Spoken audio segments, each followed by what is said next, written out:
Welcome, everyone. We are live on this lovely Thursday. Oh, indeed, we are. Breaking the monotony of life. That's what we're going to talk about today. Breaking the monotony of life. Groundhog Day. You see, when you begin to notice that you're doing the same thing over and over and over again, you have just discovered your rhythm. Oh, Jesus, he scared me. No, you've discovered your rhythm, is what you've done.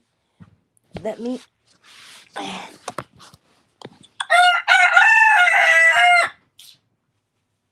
Didn't I just tell you? Now is not the time, dear grasshopper. Hmm? Now mummy's busted her rhythm, but we'll start.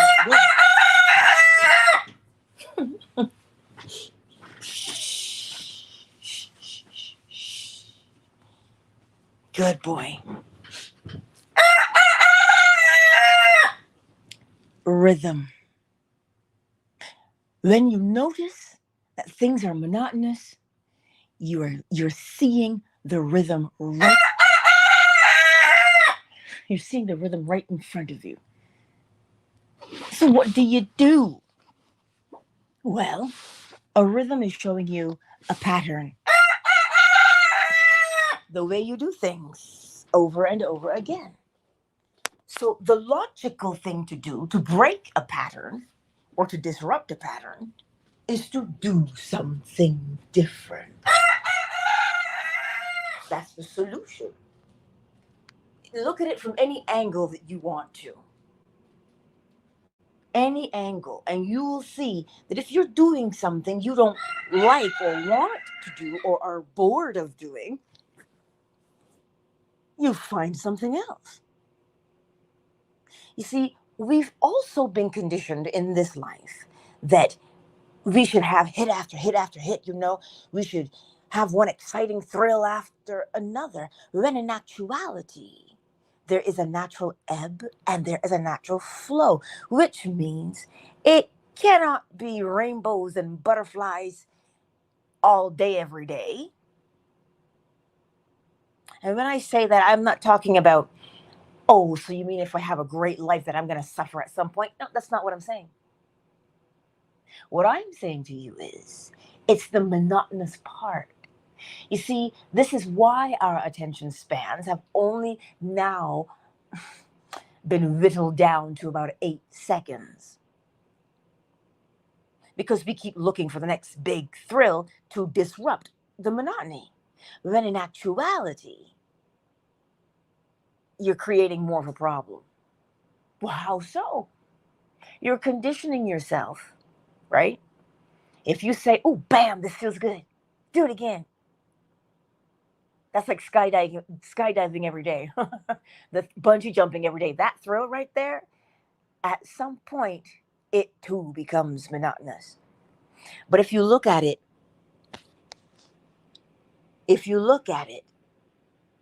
we do what?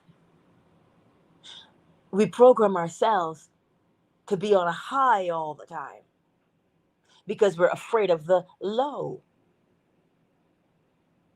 No need to be afraid of either side of those things. But the choice now, I just saw somebody say, please talk about free will. Booyakasha, we'll come to it in a moment.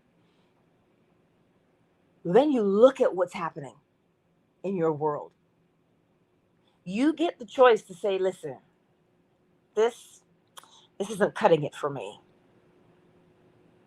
And then you have to answer the question now. If that isn't cutting it, what would you prefer? There's your free will to choose. Because once you make the choice, will is now gone. Well, how so?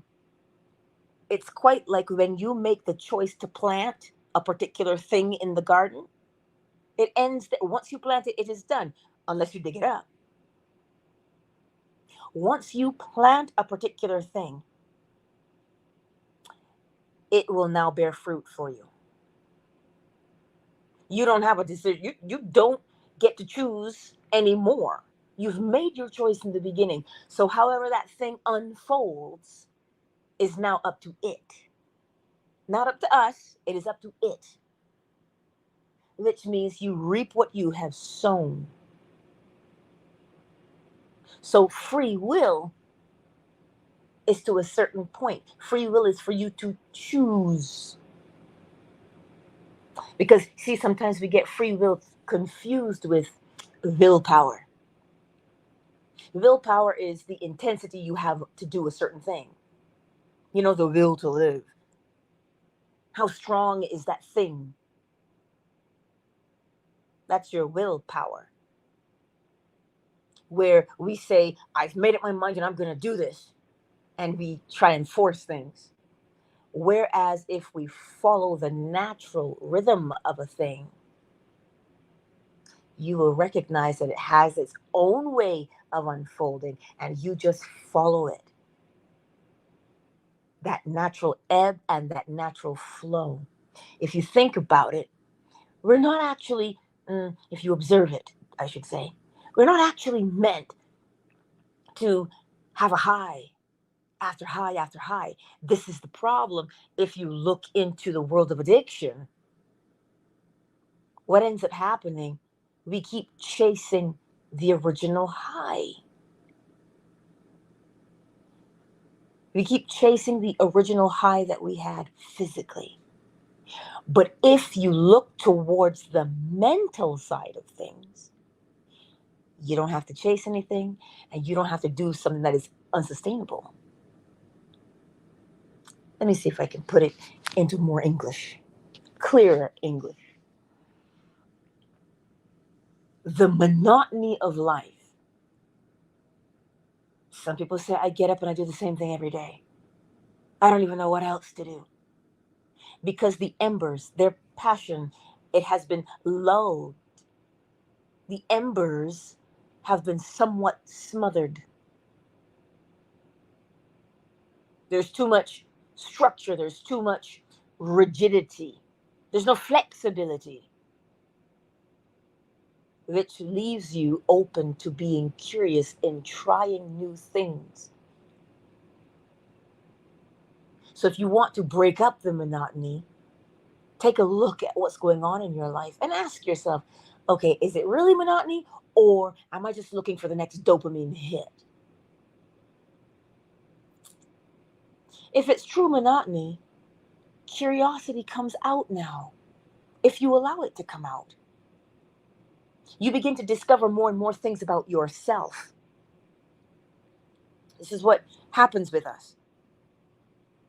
You begin to discover more and more things about yourself that you like doing, that you enjoy doing. And no, Flow smiles, I didn't forget you. Because you just reminded me. Right? But this is what it is. You do the things that you enjoy. You don't keep putting them on the back burner because, oh, there's no money in it. Oh, this has no longevity. It's not going to go anywhere. Because when you do that, you prolong the boredom in your own life. That's what we do. We prolong the boredom in our own lives because we're afraid to try something. Think about it for a moment. You have the opportunity to choose. Deuteronomy 28. Today I put before you life and death. Choose life. You always can choose. So when you make a choice, what state of mind are you making that choice from? Are you making that choice to change your life from a place of curiosity, from a place of wonderment and awe, because you know that you are the one who can create the experience? Or are you making that decision from a place of either boredom, desperation, fear? Because the outcomes will be different. The outcomes will be different because of the seed that you've planted, meaning the outcomes will be different based upon the choices that you made. This is what gets us stuck sometimes. We keep looking for the next big thing. We do it in entertainment also. Who's the next rising star? I'm going to say this. I'm going to throw her name out there. Sade. If you will look at Sade, you will see something. Look at her longevity. You don't necessarily hear her name all day, every day. But she gets up, she writes, and she sings, and she tours because she loves it. Now, I'm not saying she doesn't get paid. Of course she gets paid. But the longevity, that's what you call a slow and steady flame of life. Nothing else but passion could have kept her there. Right? But you would ask yourself, is it monotony? No, not from where I'm observing. She sustains it just because she does what she loves. We can safely speculate that she loves it. Safely. You don't do this industry for that amount of time because you're lonely and you're bored and you have nothing else to do, because that is hard work to get up and perform night after night, year after year. This is why when you look around in the music industry, you will hear a name today and it's gone tomorrow, a flash in the pan, because we're trying to one up the one from yesterday. See, you can begin to grasp boredom, wanting the next best thing, wanting to break the monotony. When in actuality, to override the monotony, do what it is that you love. And every day you will see a new facet of it that you didn't see before. All because you love it. Something else emerges from within you. So you don't ever have to force breaking monotony. Do what you love. Do what you love genuinely. This is what it is. Women like Jody Watley. Longevity. Look at it and you'll see what I mean. People who write, so authors, novelists, they get up and they write every day. But why? Because they're constantly being inspired by the love they have for the thing. This is how we override monotony naturally with the ebb and the flow, because they'll take a week, a month, a year off so that their fires are always being stoked. They're living and learning and refueling their lives. And these kinds of people, you'll notice, aren't always looking for the next big stimulation. So in your life, in my life, what is your passion? What you need to see that part of yourself, not based on the opinions of others, but based upon what moves you. This is how we break the monotony. The thing that you love gets you up out of bed in the morning and fires you up and stimulates you, and you say, ooh, do it again, do it again, do it again. That's what you want to do all day, every day. And you come upon new discoveries all the time. But you'll notice they're not spikes, aka the dopamine. They are slow and steady. Because that's, if you watch nature, the slow and steady wins the race. Watch it and you'll see, and you'll apply it in your own life. If we keep looking for the next big thing, the next big hit, We burn ourselves out. But if you are consistent with doing and being what it is that you love, you will ride the natural ebb and flow of things.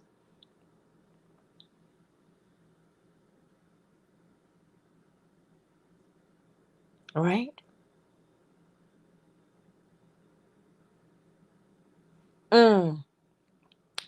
Here's this. If the law is law for real, um, the reason, irrespective of any circumstances, it should work, isn't it? Yes, the law bends for no one. The law bends for no one. This is why we line ourselves up with it. Whatever your predominant thought is, you will know what that predominant thought is based upon how you feel. Let me break it down a little bit more, because this is a very valid thing here when I'm responding to a comment, when people speak about manifestation, because this is part of life. Manifestation, remember, to manifest means to show the contents of what you have inside. That is to manifest. Everywhere we go, there's always something manifested. It's nothing special. As I said before, if you're a shipper receiver, you have a label, that or the invoice, and it will show you itemized what is contained within each box. Now, how do you know that you have everything? You have to compare the experience or the thing in the box to the thing on the list. That is how you know you're on the right path or not, when you're talking about physical material things.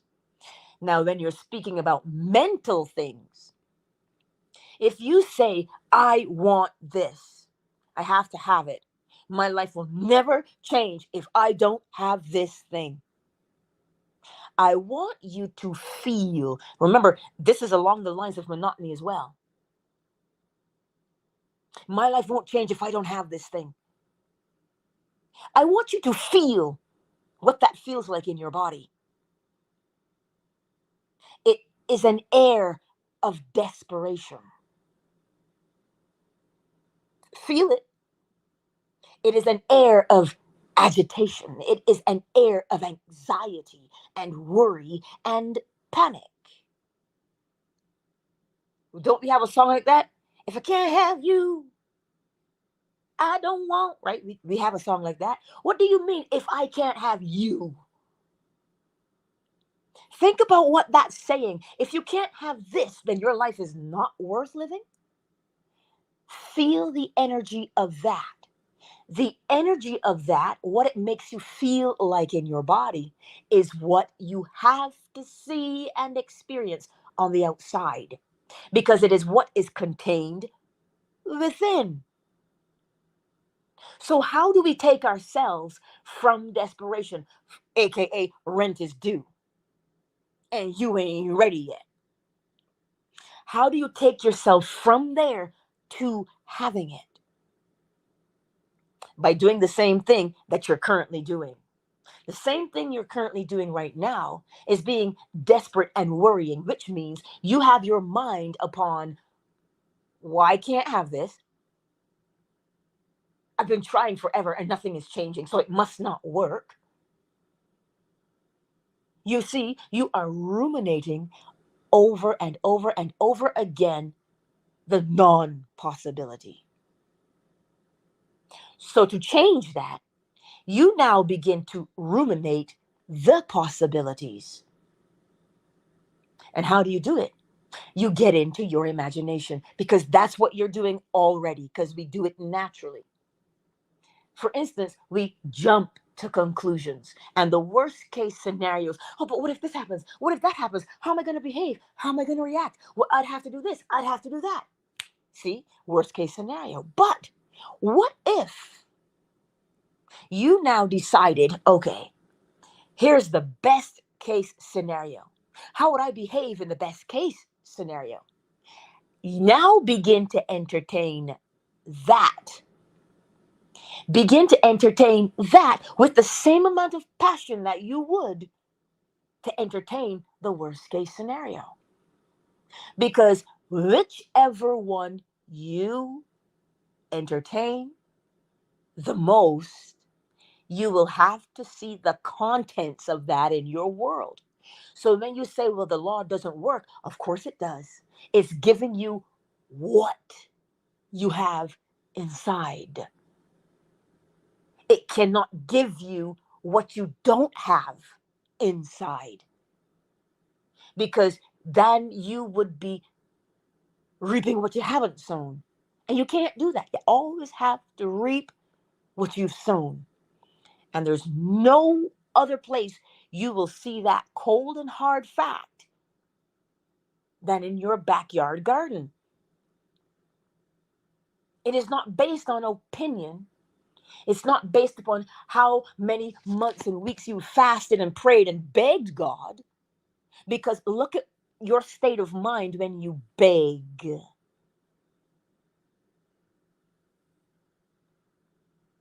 What is your state of mind when you beg? It doesn't make you feel good in your chest to beg. But what if I'm rejected? Oh, what if they laugh at me? But I really must have it. Please give it to me. Please, sir, can I have some more? The way you feel.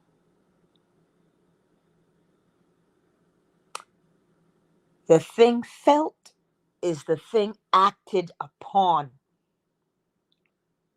We are human. Our nature is to feel because we have a body. So when you feel the pangs of monotony and you want to change it, you don't force the change, you create the change. Well, how do you create the change? You ask yourself, well, I can see where I'm at now and I can see what I'm doing. So I don't want to be there and I don't want to do that anymore. Okay. So what direction do you have to move yourself in mentally? You have to move your thoughts towards what you would prefer to do and where you would prefer to be. That's where you have to move your mind. You have to look upon. It's like an artist at the easel and he's sketching. If he looks at what he's drawing and he says, I don't want to draw that anymore. I want to draw something else. So what is he going to do? Is he going to keep looking at the thing he doesn't want to draw? He can't, because he will continue to draw it. So in order to change, he must change his scenery. So we have to change the scenery in our minds, because it is what's contained within our mind. We keep trying to get around that part. We keep trying to bulldoze our way through that part, but we cannot. Everything starts in the mind. Even though it might look like it starts from the outside of you, it doesn't. It starts within you. As within, so without. So we take inventory. Take inventory. Yes, the fear of disappointment prevents some from using their imagination on the positive side. Of course. Because what's that thing we say? There's a very popular saying, don't have any expectations, because then you avoid disappointment. I want you to take a moment of silence and listen to it again. Don't have expectations. Because if you have expectations, you open yourself up to disappointment. So don't have expectations and you'll avoid disappointment. Pretty sure that's the saying. Mull that one over for a moment. Chew on that one for a moment. See how it makes you feel. You see how it makes you feel? Hear this now. You're tired with your life, right? With the way it's rolling out day after day, the monotony of it. But because you are afraid to do something new because you don't know how it's going to work itself out, and you don't want to be disappointed, you remain as you are, but you remain in your frustration. Do you want to remain in the monotony of frustration? Well, no, you don't. So it's not the expectation, the hope. We don't hope. We get into our mind's eye. Well, what do I want? I would love to experience dot, dot, dot. Begin to see it. For instance, if you want to travel to somewhere you've never been before, we pull it up online, whereas before we used to get travel magazines. You say, ooh, this one looks good. You flip through the pages. Ooh, this little island looks great.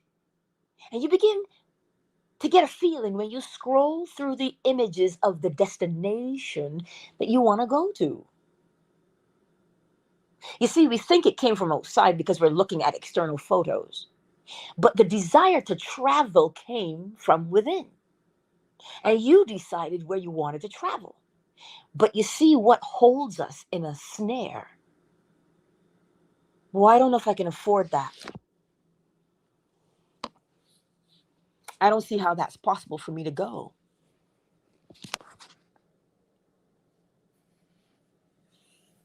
Right? And then what happens to you when you start saying that to yourself? You close the magazine or you close the browser and you go back to your day.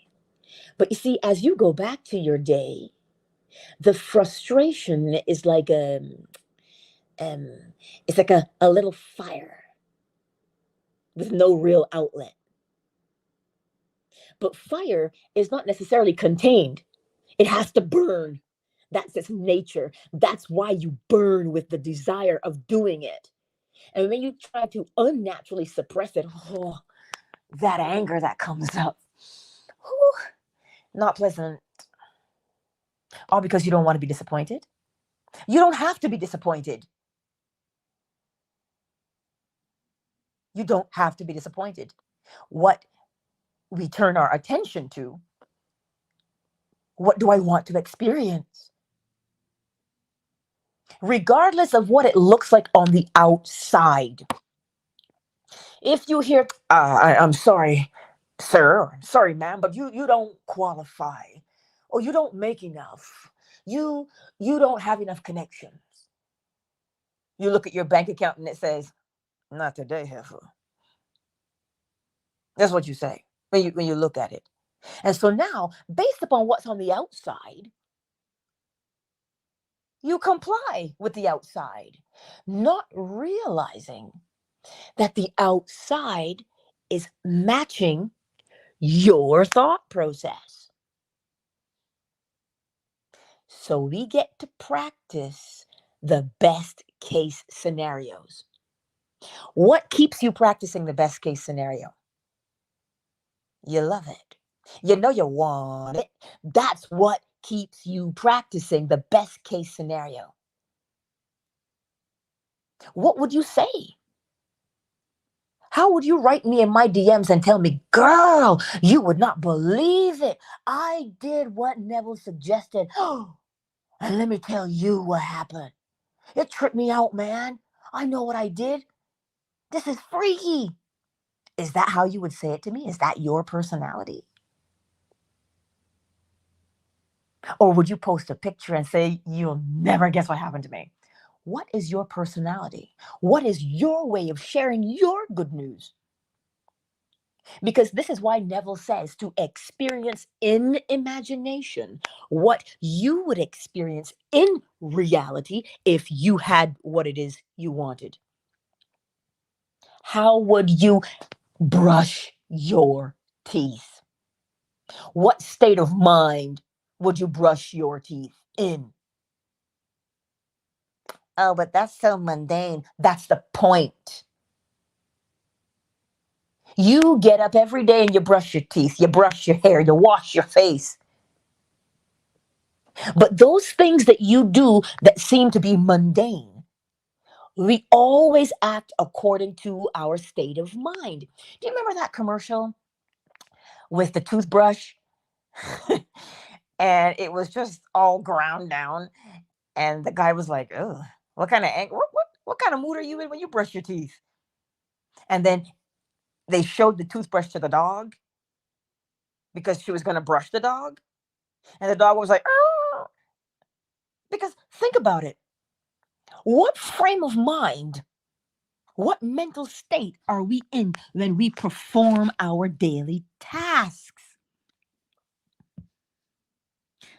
That frame of mind, that state of mind, if you change that state of mind, how would you do your mundane tasks? Now are you getting a better sense of how you break your monotony? You don't force the change. You initiate the change within your mind by examining the best case scenario and how you would play it out. Listen, you and I do the same thing the same way every time because that is the nature of man. We love to role play. We love to role play. Now, if we role play, that should tell you that we're constantly playing a role.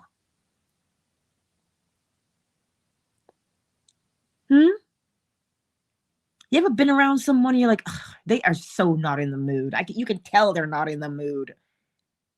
Their state of mind. Which means you have to do what? Get into the mood, right? That's what you got to do. You've got to get into the mood. But the way to get into the mood is what? Mentally. I know we say men are visual creatures and women, you've got to stimulate them mentally. Stop it. Both male and female must be stimulated mentally. If not, neither of us will act.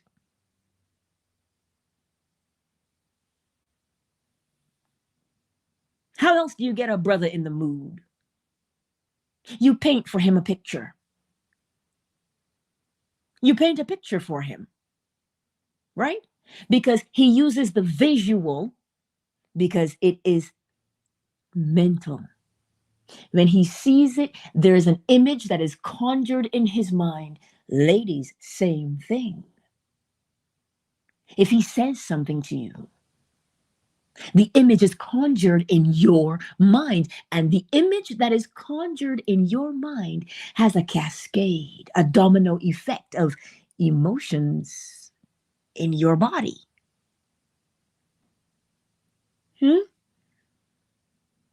So we can equate it with the, procreation. But listen to the word procreation. You are creating. You are creating. As a human, we procreate, but mentally, we create within our minds, and then we produce it on the outside. So when you see what is happening in your world, don't hate it, don't grudge it, because that is a state of mind, and you will act according to that. But when you see what it is that you're doing and you don't like it, what would you prefer instead? Listen, yesterday I happened to be, because I've always wanted to do a lemon pound cake. And the first one I did, well, let's just say it may as well have been a rock.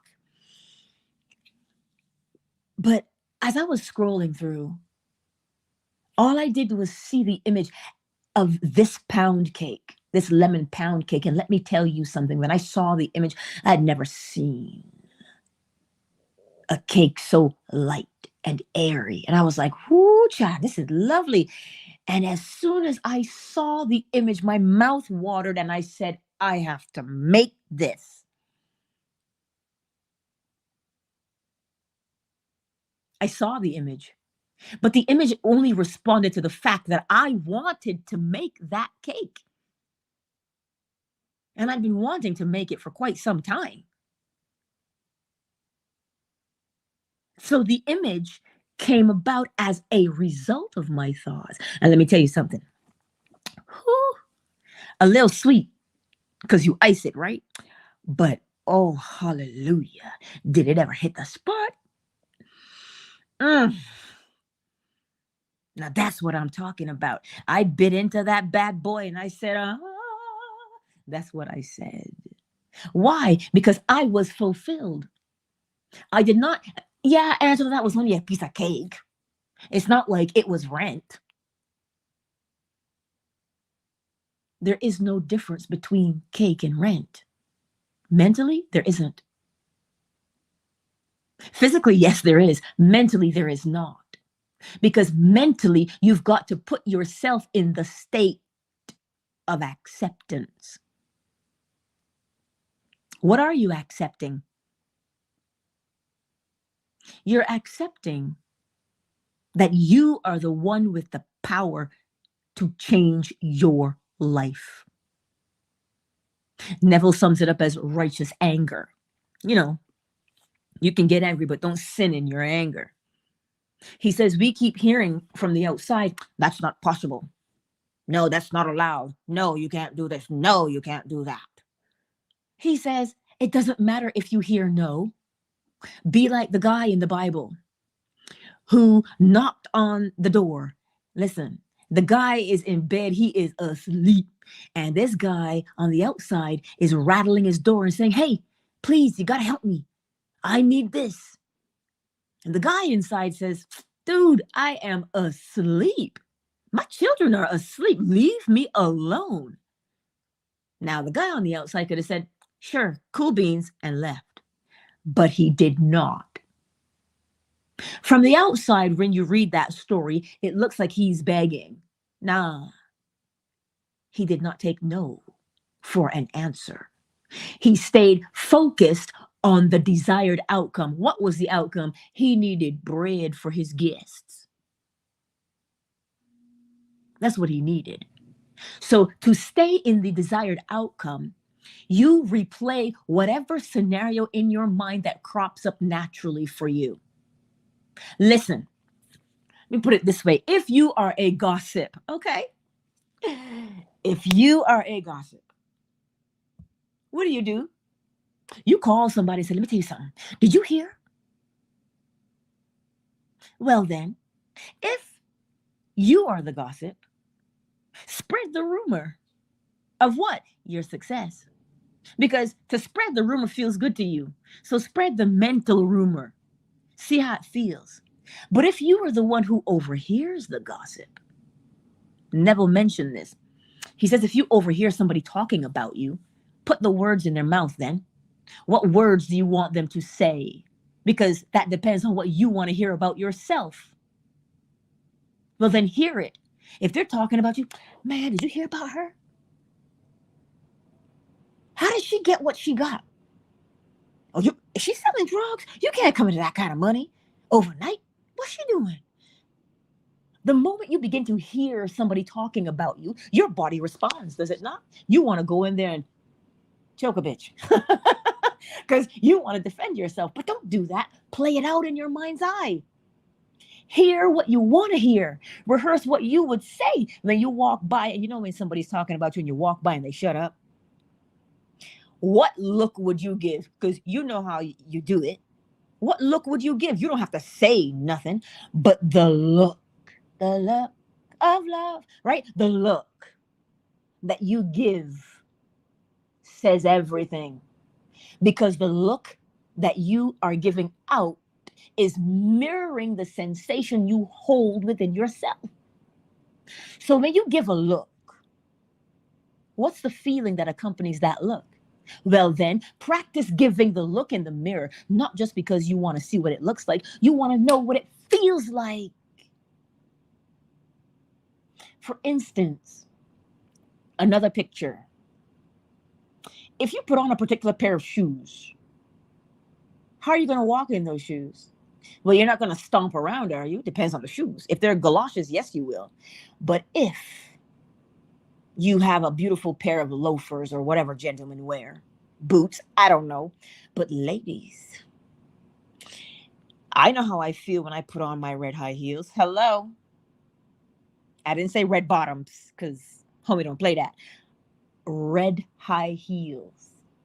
When you put on a pair of red high heel shoes, the first thing that happens to you is something rises up. Well, this is me. Something comes up and it bubbles up and it says, yeah, bitch. That's what I'm talking about. The shoulders go back. Oh, yeah. I can see Sue Ellen from Dallas right now in my mind's eye. Or Blanche Devereaux from the Golden Girls, how she would walk and her shoulders would move. Anyway, I digress. But when you put those shoes on and you begin to step and you sway and you step and you sway, there's a smile that erupts, just a little one at the corners. And your eyes, they glisten. Do they not? Okay, take off the shoes, but keep the feeling. You don't have to wear the shoes to have the feeling. The memory of the shoes will stimulate the feeling. So if you say you want a new car, you want a new job, the feeling of the job of sitting at your desk, that's what you'd be doing. If you would have a company car, how would you feel driving that company car? You don't have to have the company car. All you have to do is feel important and remain in the feeling of importance. Remain in the feeling of importance instead of remaining in the feeling of, oh God, my life is never going to change.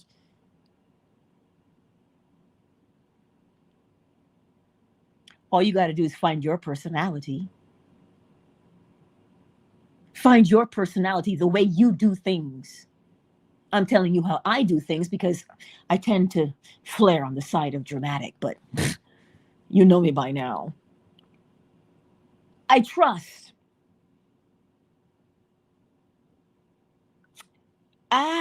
This is a beautiful statement.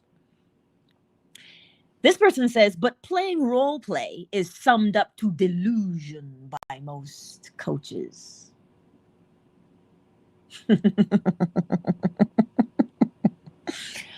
I laugh because you're correct. I laugh because you're correct. Some people would call it delusions of grandeur. There's a difference, though. There's a difference. I'm not speaking to you from Psychology 101. I'm speaking to you from the law of mentalism, correspondence, vibration, polarity, rhythm, causation, and gender. That's where I'm speaking to you from. I'm giving you these examples. If you say, I'm going to make the best pot of gumbo I ever made, when you sit there and you think about the ingredients required, and you know the taste of the gumbo, and you know what it is that you want to present in the bowl, when you see it in your mind's eye, and you know that gumbo is going to hit the spot, are you delusional? Or are you inspired to go and make it? Notice I'm not speaking about things that say to you, go out and hurt somebody, because that is not the way that we live. That is not natural. Naturally, we don't hurt each other. That's what we were taught to do, but it is not natural. So get that out of your minds right now. When you bake a loaf of bread for your family, you bake it because you can hear in the back of your mind, ooh, baby, when you bake that bread and I butter them buns, woo, that's what you hear in your house. And it stirs you up and you bake the bread. What's the difference between that and your new job? You're going by the way you feel.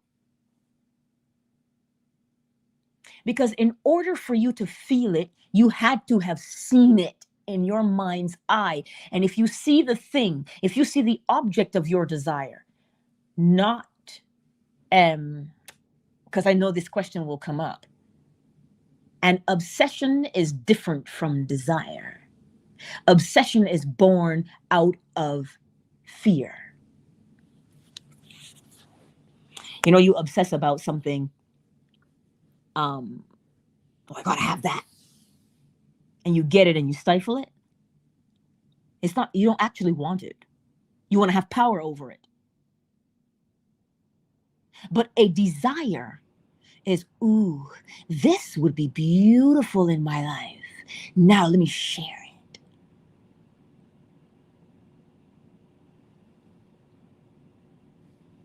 I trust this is making a little bit of sense, right? Because yes, Marquise, the way, yes, that co-creation, right? When you talk about marketing and trying to sell a product, what does the marketer have to do? They have to see themselves as the customer because they want to know how the customer feels. So in order to know how the customer feels, they have to feel it. In order to know how they want the customer to feel, they have to feel it. I'm beginning to grasp a little bit more about search engine optimization. How does somebody search for something? Well, that depends. What are they searching for? How would you search for it? What words would you use? Which means you have to embody the role of the seeker. What would move someone to act? Well, what moves you? I trust that this is making a little bit of sense. Checkmate, beautiful. But isn't the law a sort of psychology 101? Psychology, right, is the study of the mind. There is only the mind. The all is mind. Psychology is seeking to comprehend the nature of man. You know the law, you know the nature of man. Because man will always follow law. A man will do what is inside of him to do. And something will move him to do it, to polarize him. And it will create in that man a habit. You'll know a man by his habits. And the habit will cause him to act. And whatever causes him to act, he will now generate a new picture. And the cycle starts all over again. You see, we look at psychology as something separate from law. When psychology, listen to the word psyche. Psyche means mind. The all is mind. The universe is a mental creation. So when you understand the psychology, which means when you understand the nature of a person, their minds, now you can make them do something. Why else would you learn a thing? Why else would you want to comprehend something? So you can better use it. That's why it is strongly encouraged that you learn your own nature. Humanity has the same nature. We think, and how we think is how we act. Period. That sums it up right there. That's what it is. It's as simple as that. Because you have to look at, why would somebody do something? What's the cause based upon their effect that they're producing in the world? It is only ever law. Does that make sense? You've just answered your question. Is there such a thing as negative manifestation? Because the subconscious takes anything as positive and projects it outside. The subconscious mind does not judge and it does not discriminate. It simply follows your line of thinking. It has to act according to that. It is law. It has to, your thoughts move according to law. If you keep having the same thought the same way every time, you're now setting down a rhythm, a habit. And now you can only act according to that habit. It is law. So whether it be positive or negative, that is perspective. Because what's good for you might not be good for me, but what's good for me might not be good for you. Is it positive or is it negative? It's relative, because it depends on the person using the thing.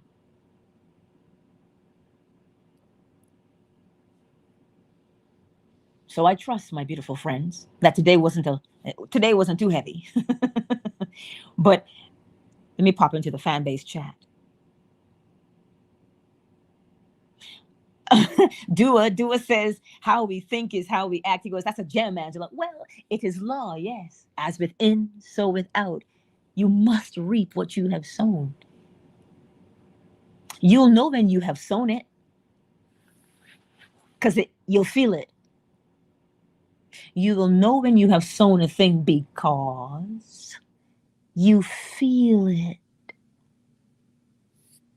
How you think we use the words, man, that got me so riled up. Mm-hmm. You felt something, so you act accordingly, right?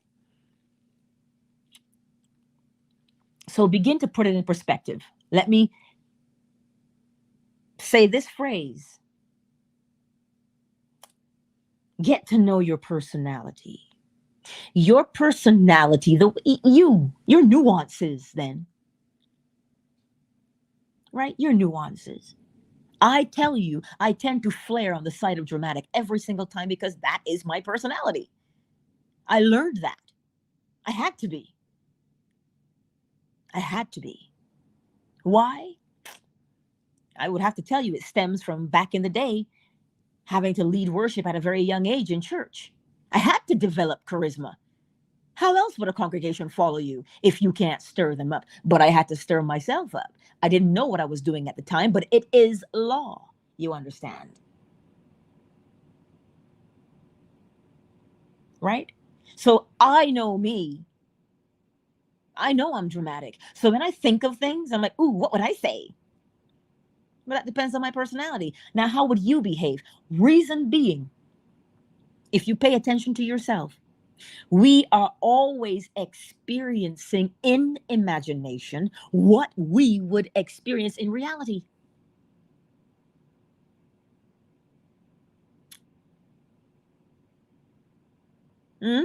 We are always experiencing in imagination what we would experience in reality.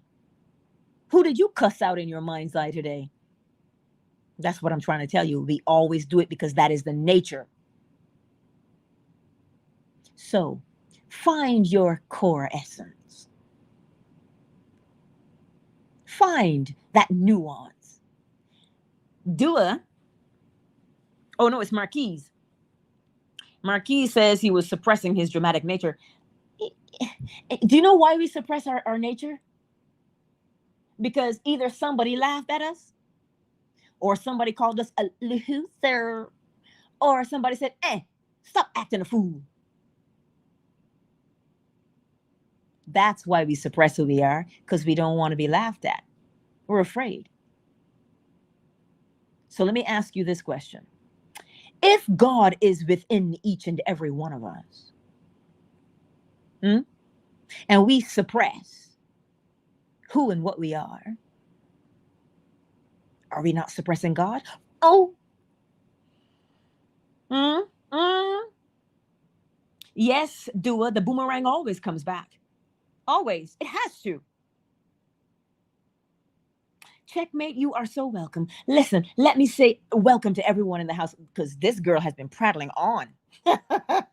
Tiffany, darling, it is so good to see you, and I trust that Javion is doing well. It's good to see you here on Twitter, YouTube, and Facebook. Checkmate, son, I think that's how I'm going to say it. Correct me if I'm wrong. The better man one. Hey, double A. Sonia. Those are the ones who've made themselves known in the chat here on YouTube. Fan base. Who's in the house? I'm at the top of the list this morning. Oracle Treehouse. Marquise. Hey, Ali. Flo Smiles. Summer Rose. Stephanie, darling. Dua. Mgenie. Oh. Buttercup. Hello. Hey, Buttercup. Oh, look, Tiffany is omnipresent. and Osiri. Welcome everyone this morning. I trust that something made sense to you today. Oh, Goddess Pure Diamond. Hello, beautiful. I trust you are doing well also. Mm. Um, Today, as you go about your day, if you walk anywhere, catch your thoughts. When you're driving, catch your thoughts. I told you, your little Bo Peep, y'all. Catch your thoughts. Do not let them run amok. Because if you don't check the thoughts, you will not catch the ones that you're having incessantly, thereby creating your life experiences from. Sometimes you don't catch the thought, but catch the feeling. I told you, how do you brush your hair in the morning? How do you brush your teeth in the morning? Are you angry? Are you in pain? How do you do what you do? It will tell you what mental state you are in. So, self observation, defining your aim, and then detaching yourself from the old and attaching yourself to the new way of thinking is how you break the monotony of life. Let me get the bowl. And as you hear the bowl this morning, commit to yourself. Commit to the fact that you are worthy. Shoot, not because I tell you you're worthy, but God put himself in every single one of us so that I can't say I'm more worthy than you. I am worthy. You are worthy because there is one factor that makes us all worthy, and that is the presence of God within each and every one of us. And when I say God, I'm not talking about what you learn in church to say hallelujah. I'm not talking about that. I am talking about the one thing that you and I know. When we inhale and exhale, you are observing yourself inhale and exhale. So if you are observing yourself inhale and exhale, who is inhaling and exhaling? That is God. So don't you dare hide anymore. Love, love will keep us together. I'm not talking about ooey gooey, marshmallowy. I'm talking about the comprehension that there is a beauty and a treasure within you. We'll start digging it up, y'all. What else do you do with a treasure? You find it. And how do we find it? You don't need a pickaxe in this one. You just need a little bit of silence. So let me give you a little bit of silence right now with the bowl. Lord have mercy. I do love y'all. I really, really do. If just if I could put it in more words, I would, but I can't. So I just trust that you can feel it, my Care Bear love stare for you.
Countdown initiated.